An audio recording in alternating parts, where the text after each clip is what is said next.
Hey folks, welcome to Bear Mountain. Today is a little bit of a sad thing has happened. A downer day. A downer day, but we're gonna work our way through it. But what we wanted to kind of show is sometimes what happens when deer can get into the side of a hoop house. And even though we've tried to protect from the ends and the outsides, we kind of got hit late yesterday afternoon, right around sunset, and I didn't see this until, I guess it was probably around 5 o'clock. I just came into the tunnel to kind of shut things down. And what I found was that a lot of our ranunculus in the back had been a nice snack for some deer. And so we kind of wanted to show you what the damage looks like, and then we're thinking that maybe, you know, the plants look really bad right now, but maybe with some TLC and some of our KNF and Jadam solutions that we might be able to get them to come back. I do have some spares that if we need be, I'll be able to kind of fill in the blanks. I'll know in a few days, I think. But let's take a walk down the row and we'll show you what happened. Okay, the variety that got hit the worst was our labelle salmon. And what happened is I got most of the guys that had the worst of it replanted, but they ate the leaves off the top of these guys. These were all actually pretty small corms to begin with, so they were just kind of beginning to put out some vegetative growth, and they nipped off the tops, and what's left are some of the plants were actually pulled out of the ground itself, so they ripped the roots. And I'd say probably a good 25% of them were like that. I mean, they just, when they were eating them, they just grabbed them and they just pulled on it to, and the plants came out of the ground, so ripped the roots. And I replanted those guys, but what I've got, I think is maybe some of them I'm going to lose, because this is actually kind of the worst. But I had one earlier incident where some of these guys in the back about 3 weeks ago were nipped, and that's when we started putting on netting on the back of the ends, and we try to put blocking in the front. We shut it down every night to keep the deer out. But this was a daylight attack that they came at the thing, and they normally we don't see that kind of happen in our tunnels. And for years, we've never had deer in our tunnels. No. They were just like afraid to be caught in here or something. Yeah. And, but in the last, 2 or 3 years, they're getting braver. They've gotten so much braver that they show up in the anemone crate house, and we're standing on the crates, which we've told you over and over. Now they're in here during the daylight. Yeah.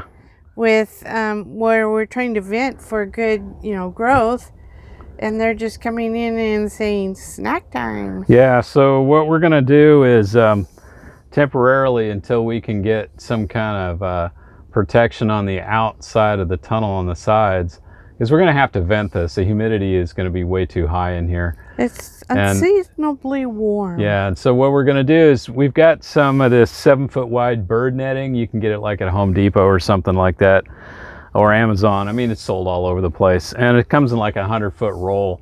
And what we're gonna do is we're gonna put it over the hoops and just kind of stretch it tight, so that'll kind of protect these guys while they can hopefully regrow. And the thing is like, these guys look so bad because it's not that they were just recovering from their attack that they had a few weeks ago. They were, we would fertilize them and they were coming back, and they were actually, I came out yesterday morning going, wow, these things are really looking good after our fertilization video that we did like on, was it for Sunday's release? We showed the Maze fertigation system, and we had fertilized these guys on Friday, and we were starting to see the response, and it's like, yeah, and they came in and they just nuked it. And so we've got to kind of rethink things, and I think some of these guys I'm going to end up replacing, and because some of them are just, there's just nothing left. I'm going to look for the ones that don't have a crown or maybe got splayed open too far, and I'll replace those guys because I've got a few extra, luckily. And These were all from saved corms that I'm going to replant. So they were corms that we had last year that I sprouted a few extra ones. And I think, you know, we'll just kind of wait and see. This side over here, the back side over here was also the champagne or the salmon, and it got hit pretty bad too. And it's kind of the same thing. So the ones that look really bad where they're all just kind of laid out, this was the area that also got hit, and a bunch of them pulled out too. So it was kind of like, it's just really I hate deer. Or like some people say, hey, maybe the deer looks best next to my mashed potatoes on my dinner plate. But, you know, I digress. We don't hunt. I'm not a hunter. But so what I'm going to do is both these beds I'm going to protect with the bird netting. And then I think I've got to give these guys a shot of nitrogen. I've kind of been not wanting to do it because we're kind of at the low end of the season, but they've had their roots ripped and they need, I think, a balance plus a little bit of extra nitrogen kick, maybe to you know, try to put out a little more extra growth.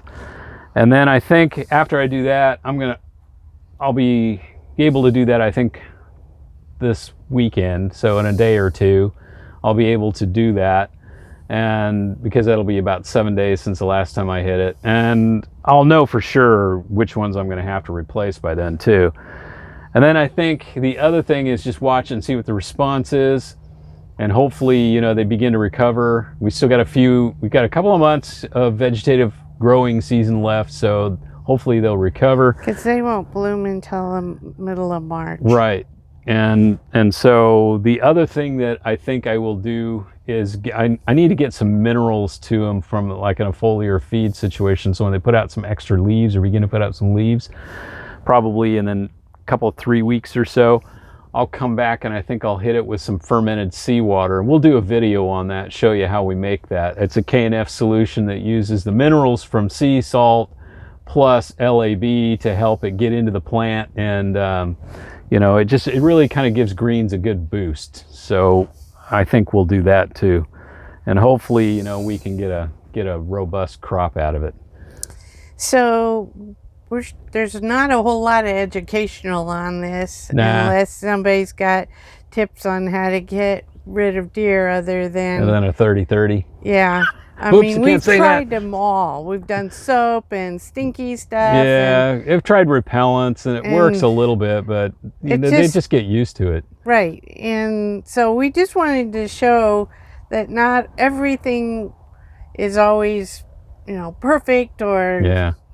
Well, we're going to have to put in some kind of mechanical barriers on the outside that make it difficult for the deer to come in. And it's like I said, on the back, we got fish netting, which is weighted down with sandbags, so they shouldn't be coming through there. But I got some gaps but I've got sandbags around the gap, so I mean they'd really have to work it to come in, and hopefully they're lazy enough that they won't do that. And then we got some extra fish net. We're going to take off a tunnel that we don't need it on and bring it over here and put it in the front to give you know, something to put over the front mechanically to keep them from walking in. And then the netting, just as an extra precaution for a while, over the top of these hoops. I don't like doing that because it's just a lot of extra work. If you have to work underneath it for whatever reason, fix irrigation, weed, whatever, it's always a pain in the rear end to have to deal with it. But I think temporarily that's what we're going to have to do.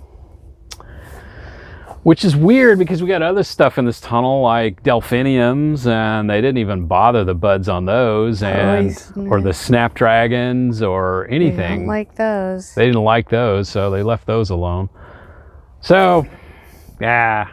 Anyway, we wanted to show you some days, you know, it's not all great. It's not all perfect in the flower growing world, so sometimes there's problems. So we'll work through it. So we just wanted to kind of bring you along for this part of our journey. The non-fun one. The non-fun part. So thanks for watching this little video, and we'll get it fixed. And as always, stay healthy out there, and we'll catch you on the next video.